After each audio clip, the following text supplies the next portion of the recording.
കടുത്ത പോലീസ് നടപടിയെ തുടർന്ന് നിർത്തിവെച്ച ഡൽഹി ചലോ മാർച്ച് വീണ്ടും നടത്താൻ തീരുമാനിച്ച കർഷക സംഘടനകൾ. പഞ്ചാബ് ഹരിയാന അതിർത്തിയായ ശംഭുവിൽ നിന്നും ഇന്നുച്ചയ്ക്ക് ഡൽഹിക്ക് മാർച്ച് നടത്താനാണ് തീരുമാനം. കിരൺ ബാബു തുടരുന്ന വിവരങ്ങളുമായി. കിരൺ, നമ്മൾ ഇതിനു മുൻപ് വലിയ കർഷക പ്രക്ഷോഭമടക്കം കണ്ടതാണ്, സാക്ഷ്യം വഹിച്ച സ്ഥലമാണ് ഡൽഹി. ഇപ്പോഴിതാ വീണ്ടും ഒരു ഡൽഹി ചലോ മാർച്ച് നടത്താൻ തീരുമാനിച്ചിരിക്കുകയാണ് കർഷക സംഘടനകൾ. മാർച്ച് ഡൽഹിയിലെത്തുമോ അല്ലെങ്കിൽ അതിന് മുൻപ് തന്നെ തടയാനാണോ സാധ്യത? എന്താണ് വിശദാംശങ്ങൾ? ഭവ്യ, മാർച്ച് ഡൽഹിയിൽ എത്തുന്നതിനൊക്കെ മുമ്പ് തന്നെ ഈ മാർച്ച് തുടങ്ങുന്ന ശംഭു അതിർത്തി, ഹരിയാന പഞ്ചാബ് അതിർത്തിയാണ് ശംഭു.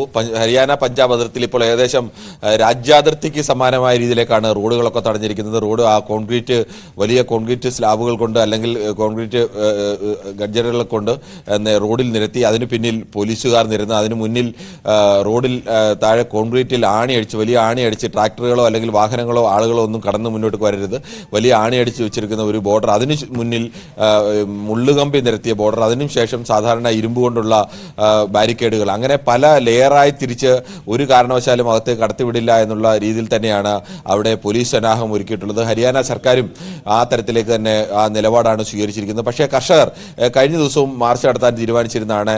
പക്ഷേ കഴിഞ്ഞ ദിവസം വെള്ളിയാഴ്ച മാർച്ച് നടത്താൻ തീരുമാനിച്ചെങ്കിലും അന്ന് വലിയ സംഘർഷത്തിലേക്കൊക്കെ പോയിരുന്നു. നിരവധി കർഷകർക്ക് പരിക്കേൽക്കുകയും ഒക്കെ ചെയ്തിരുന്നു. ഇതേ തുടർന്ന് തൽക്കാലം മാർച്ച് നിർത്തിവെക്കുകയായിരുന്നു. 100 കർഷകരെ മാത്രം അകത്തേക്ക് കടത്തിവിടാൻ അനുവദിക്കുക എന്നുള്ളതാണ് ഇവരിപ്പോൾ പ്രധാനമായും ഉന്നയിക്കുന്നത്. ആയിരക്കണക്കിന് കർഷകരാണ് ശംഭു അതിർത്തിയിൽ തമ്പടിച്ചിട്ടുള്ളത്. ഈ മുഴുവൻ പേരും പോയാൽ ക്രമസമാധാന പ്രശ്നം ഉണ്ടാകുമെങ്കിൽ അവർക്കൊരു പ്രതിനിധികൾ എന്ന നിലയ്ക്ക് അല്ലെങ്കിൽ ഒരു പ്രാതിനിധ്യ സ്വഭാവത്തിൽ 100 പേരെ കടത്തിവിടണം എന്നുള്ള ആവശ്യമാണ് ഉന്നയിച്ചിരിക്കുന്നത്. അല്ലെങ്കിൽ കേന്ദ്ര സർക്കാർ കർഷകരുടെ ആവശ്യത്തിൽ ചർച്ചയ്ക്ക് തയ്യാറാവണം. പക്ഷേ അത്ര ഒരു അനുകൂലമായ നിലപാട് കേന്ദ്ര സർക്കാരിന്റെ ഭാഗത്തു നിന്ന് എവിടെയും ഉണ്ടായിട്ടില്ല. ഉപരാഷ്ട്രപതി ജഗ്ദീപ് ധൻഖർ തന്നെ കർഷകരുടെ ഇത് ചർച്ചയിലൂടെ പരിഹരിക്കേണ്ട വിഷയമാണ്, കർഷക രാജ്യത്തിന്റെ നട്ടലാണ്, അവരുടെ പ്രശ്നങ്ങൾ ചർച്ചയിലൂടെ പരിഹരിക്കണമെന്നൊക്കെ നിർദ്ദേശിച്ചിരുന്നു. സ്വാഭാവികമായും കേന്ദ്ര സർക്കാരിന്റെ ഭാഗത്തു നിന്ന് അത്ര ഒരു ചർച്ച ഉണ്ടാകും എന്നൊരു പ്രതീക്ഷ ഇപ്പോഴും കർഷകർക്കുണ്ട്. ഇന്ന് ഉച്ചയ്ക്ക് 12 മണിക്ക് മാർച്ച് ആരംഭിക്കും എന്നാണ് കർഷകർ പ്രഖ്യാപിച്ചിട്ടുള്ളത്. പക്ഷേ അത്തരമൊരു മാർച്ച് ആ റോഡ് മറികടന്ന് മുന്നോട്ട് പോകാൻ കർഷകർക്ക് കഴിയുന്ന രീതിയിലേക്കുള്ളൊരു സംവിധാനമല്ല ഇപ്പോൾ എന്തായാലും നിലവിൽ അവിടെ ഒരുക്കിയിട്ടുള്ളത്, ശംഭു അതിർത്തിയിൽ ഒരുക്കിയിട്ടുള്ളത്. അത്രത്തോളം പോലീസ് ബന്ദോബസ്തും പോലീസ് ബാരിക്കേഡുകളും എല്ലാം നിരത്തി കർഷകരെ പൂർണ്ണമായും തടയുന്ന അവസ്ഥ തന്നെയാണ്. ഇന്നും വീണ്ടും വെള്ളിയാഴ്ചത്തെ പോലെ ഒരു സംഘർഷത്തിലേക്ക് നീങ്ങാൻ സാധ്യതയുണ്ടോ എന്ന് നമുക്ക് ഇപ്പോൾ പറയാൻ കഴിയില്ല.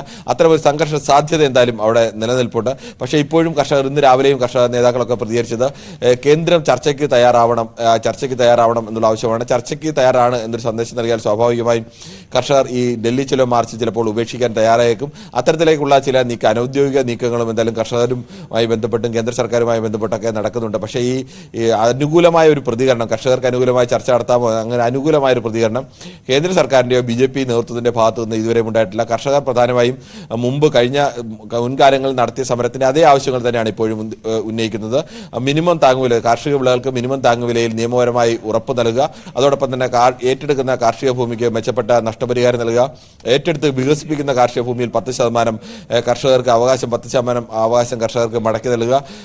ഇങ്ങനെയുള്ള കഴിഞ്ഞ തവണ ഉന്നയിച്ച അതേ ആവശ്യങ്ങൾ തന്നെയാണ് ഇപ്പോഴും ഉന്നയിക്കുന്നത്. കഴിഞ്ഞ ഫെബ്രുവരിയിൽ ഒരു 3-4 റൗണ്ട് ചർച്ച നടന്നെങ്കിലും പിന്നീട് കാര്യമായ പുരോഗതി എവിടെയും ഉണ്ടായില്ല.